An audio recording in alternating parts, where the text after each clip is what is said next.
اللہ کے رسول صلی اللہ علیہ وسلم ارشاد فرماتے ہیں کہ قیامت کے دن بندوں سے 4 چیزوں کے حوالے سے سوال کیا جائے گا، اور جب تک کہ میدان محشر میں ان 4 سوالوں کا جواب بندہ مومن صحیح سے نہیں دے سکے گا، اس کی بخشش نہیں ہوگی۔ صحابہ کرام نے جب پوچھا تو حضور علیہ الصلوۃ والتسلیم نے اس کی تشریح کرتے ہوئے فرمایا کہ سب سے پہلا سوال اللہ کی طرف سے بندوں سے یہ ہوگا کہ رب فرمائے گا، اے میرے بندو، میں نے تمہیں زندگی دی، تم نے زندگی کو کہاں کہاں استعمال کیا، تم نے اپنی زندگی میں کتنے گناہ کیے، تم نے اپنی زندگی میں کتنی نیکیاں کیے۔ اب جس کی جتنی لمبی عمر ہوگی اس کو اتنا ہی جواب دینا ہوگا، حساب و کتاب کی منزل سے راہوں سے گزرنا ہوگا، اور جو کم عمر میں ہی دنیا سے چلا گیا ہو سکتا ہے اس کا حساب و کتاب کم ہو، لیکن جس کی عمر زیادہ ہے اور خدا نہ خواستہ اس نے اپنی زندگی کے اپنے عمر کے اکثر ایام اکثر دن گناہ میں گزارے تو اسے جواب دینا بھاری پڑ جائے گا۔ میدان محشر میں عدل کی کرسی پر رب کی جلوہ گری ہوگی، وہاں پر نہ کچھ لے دے کر کے معاملہ کو ختم کیا جائے گا، نہ رشوت ہوگی اور نہ کوئی سورس نہ پاور کام آئے گا۔ وہاں پر ہر انسان کو اپنے اعمال کا جواب دینا ہوگا۔ تو پہلا سوال یہ ہوگا کہ زندگی تم نے کہاں گزاری، کس طرح گزاری۔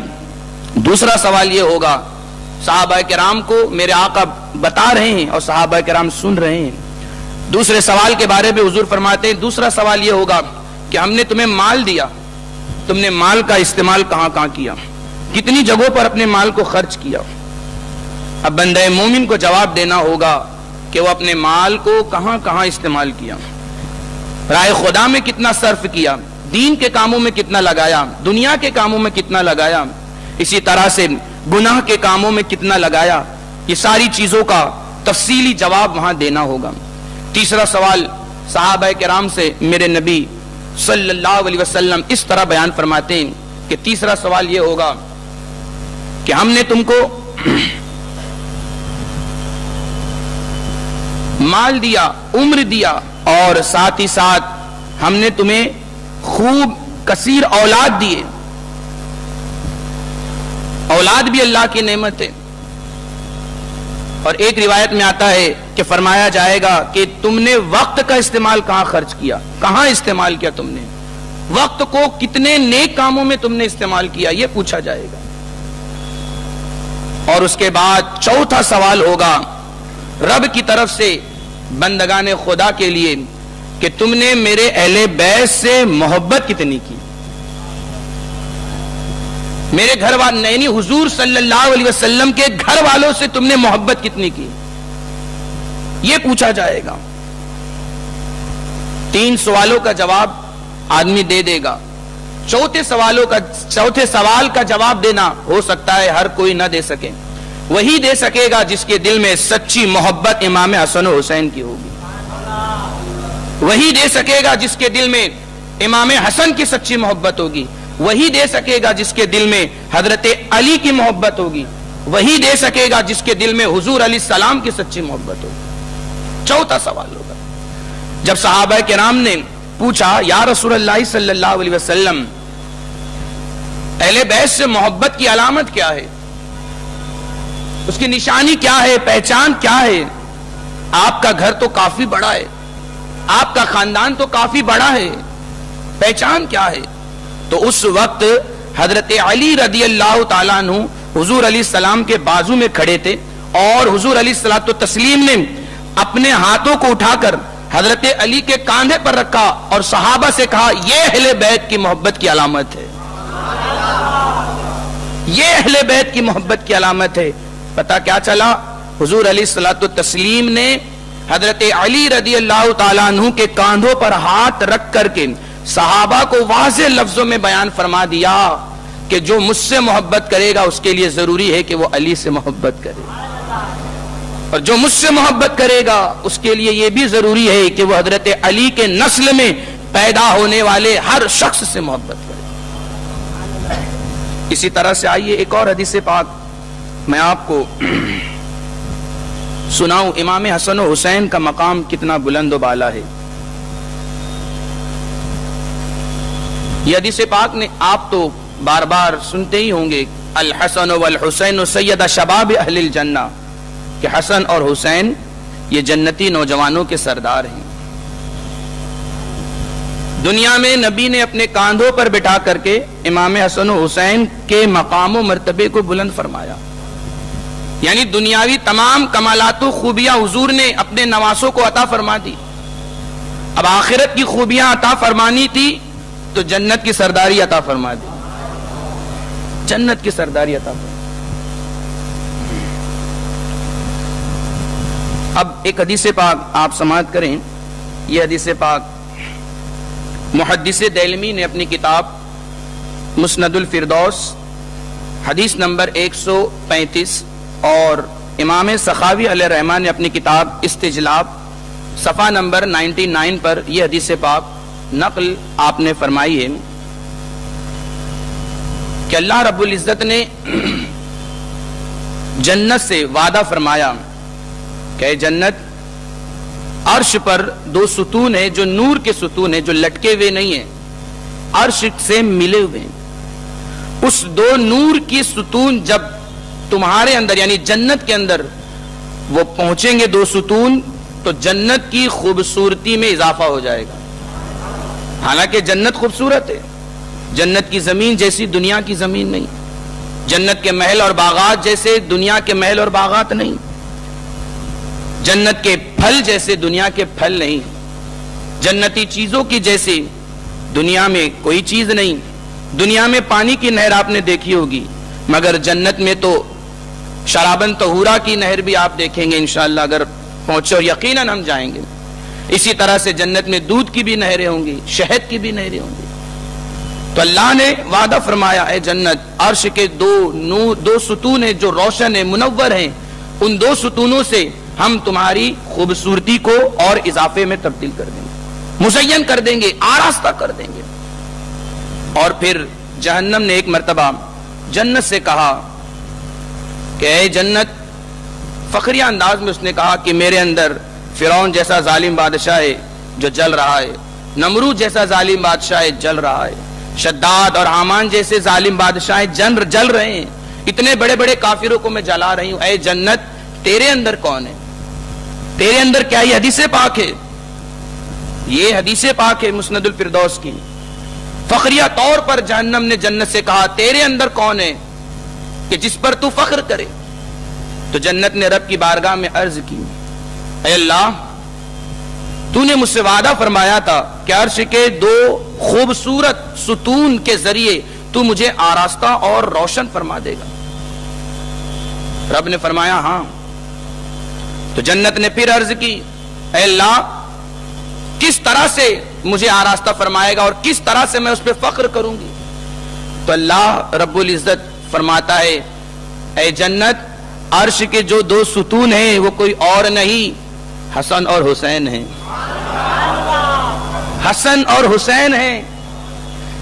یعنی کہ جنت خوبصورت ہے اپنی جگہ پر، مگر اللہ نے امام حسن و حسین کو عرش کے 2 روشن ستون بیان فرما کر کہہ کر کے یہ واضح فرما دیا کہ جنت کی خوبصورتی میں اضافہ اگر ہوگا تو نبی کے نواسوں کی قدموں کی برکتوں سے ہوگا، حضور کے نواسوں کے قدموں کی برکت سے ہوگا. اس کے بعد جنت اس طرح سے شرما گئی جس طرح سے دلہن شرماتی ہے. اس کو حضور سید سرکار اعلی حضرت علیہ رحمہ نے اپنی کتاب فتاوی رضویہ شریف میں بھی نقل فرمایا ہے. اسی طرح سے آپ آئیے ایک اور حدیث پاک سماعت کریں.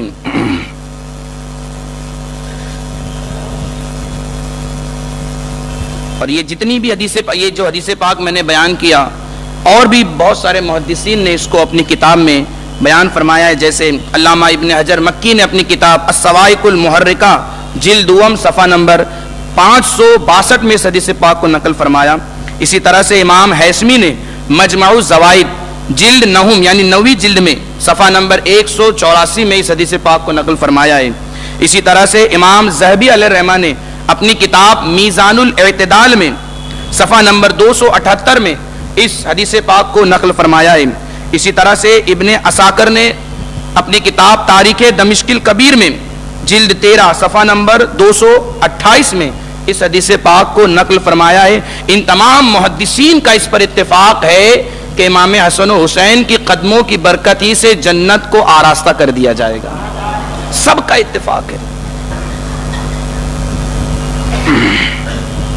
اسی طرح سے ایک اور حدیث پاک اسی حوالے کے ضمن میں بیان کی جاتی ہے کہ حضور صلی اللہ علیہ وسلم ارشاد فرماتے ہیں اہل بیت کیا ہے، اہل بیت کی مثال کیا ہے، پنجتن پاک کیا ہے۔